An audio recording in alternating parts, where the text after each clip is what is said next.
Hi friends, welcome to Shan baby foods. ನಮ್ಮ ಚಾನಲಲ್ಲಿ ರಾಗಿ ಸರಿ ರೆಸಿಪಿನ ಅಪ್ಲೋಡ್ ಮಾಡಿದ್ದೆ. ಅದಕ್ಕೆ ಕೆಲವರು ಕಮೆಂಟ್ ಹಾಕಿದ್ರಿ, ನಮ್ಮ ಪಾಪು ರಾಗಿ ಸರಿ ತಿಂತಾ ಇಲ್ಲ, ನಮ್ಮ ಪಾಪುಗೆ ರಾಗಿ ಸರಿ ಅಡ್ಜಸ್ಟ್ ಆಗ್ತಾ ಇಲ್ಲ ಅಂತ ಹೇಳಿಬಿಟ್ಟು ಕಮೆಂಟ್ ಹಾಕಿದ್ರಿ. ಸೊ ಅಂಥ ಮಕ್ಕಳಿಗೋಸ್ಕರ ಹೆಲ್ತಿಯಾಗಿ ವೆಯ್ಟ್ ಗೇನ್ ಮಾಡುವಂಥ 5 ತಿಂಗಳ ಮೇಲ್ಪಟ್ಟ ಮಕ್ಕಳಿಗೆ ಈ ರೆಸಿಪಿನ ತಿಳಿಸ್ಕೊಡ್ತಾ ಇದ್ದೀನಿ.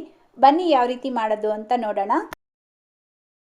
ಮೊದಲು ಒಂದು ಬೌಲ್ ತಗೊಂಡು 2 ಟೇಬಲ್ ಸ್ಪೂನ್ ರಾಗಿ ಹಾಕ್ಕೊಳ್ಳಿ. ಜೊತೆಗೆ 1 ಟೇಬಲ್ ಸ್ಪೂನ್ ಉದ್ದಿನ ಕಾಳು ಅಥವಾ ಉದ್ದಿನ ಬೇಳೆ, 1 ಟೇಬಲ್ ಸ್ಪೂನ್ ಅಕ್ಕಿ. ನೀವು ಬೇಕಿದ್ರೆ ಕೆಂಪು ಅಕ್ಕಿನೂ ಯೂಸ್ ಮಾಡ್ಬೋದು.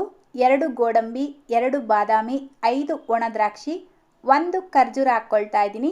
ಖರ್ಜೂರ ಬೀಜ ತೆಗೆದ್ಬಿಟ್ಟು ಹಾಕ್ಕೊಂಡು ಇದಕ್ಕೆ ನೀರು ಹಾಕಿ ಒಂದು 2-3 ಸಲ ಚೆನ್ನಾಗಿ ತೊಳಿಬೇಕು.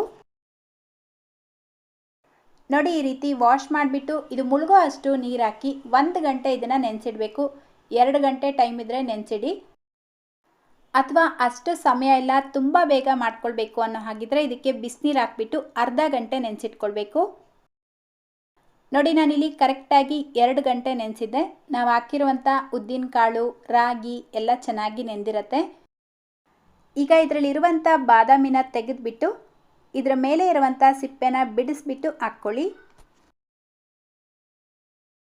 ಈಗ ಈ ನೆನೆಸಿಟ್ಟಿರುವಂಥ ನೀರಿನ ಸಮೇತ ಇದನ್ನು ಒಂದು ಬ್ಲೆಂಡರ್ ಜಾರ್ಗೆ ಹಾಕ್ಬಿಟ್ಟು, ನೀರು ಬೇಕು ಅಂತ ಅನಿಸಿದ್ರೆ ಇನ್ನೂ ಒಂಚೂರು ನೀರು ಹಾಕ್ಬಿಟ್ಟು ನುಣ್ಣಗೆ ರುಬ್ಕೊಳ್ಬೇಕು.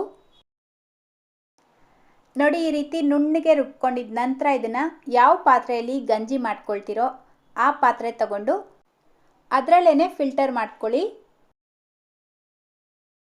ಇದೇ ರೆಸಿಪಿನ ನೀವು 4-5 ತಿಂಗಳ ಪಾಪುಗೆ ತಿನ್ನಿಸ್ತೀರಾ ಅನ್ನೋ ಹಾಗಿದ್ರೆ ಇದರಲ್ಲಿ ಯಾವುದೇ ರೀತಿ ಡ್ರೈ ಫ್ರೂಟ್ಸ್, ಉದ್ದಿನ ಬೇಳೆ ಎಲ್ಲ ಹಾಕ್ಕೊಳ್ಬಾರ್ದು.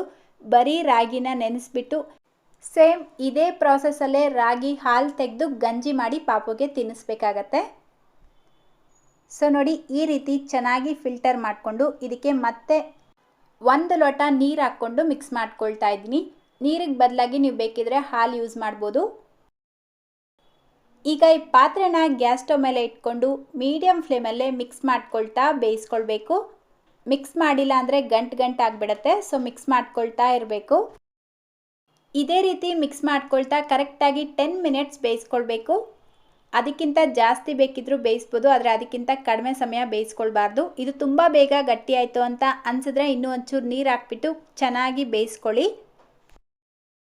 ಈ ರೆಸಿಪಿ ಅಥವಾ ನಮ್ಮ ಚಾನಲಲ್ಲಿರುವಂಥ ಬೇರೆ ಯಾವುದೇ ರೆಸಿಪಿನ ನೀವು 6 ತಿಂಗಳ ಪಾಪುಗೆ ಕೊಡ್ತೀರಾ ಅನ್ನೋ ಹಾಗಿದ್ರೆ ಸ್ವಲ್ಪ ಲಿಕ್ವಿಡ್ ಕನ್ಸಿಸ್ಟೆನ್ಸಿಯಲ್ಲಿ ಕೊಡಬೇಕು.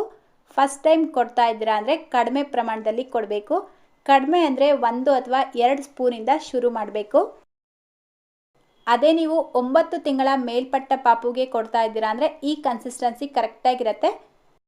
1 ವರ್ಷ ಒಳಗಡೆ ಇರುವಂಥ ಮಕ್ಕಳಿಗೆ ನೀವು ಮಧ್ಯಾಹ್ನ ಟೈಮಲ್ಲಿ ತಿನ್ನಿಸೋದು ಒಳ್ಳೆಯದು.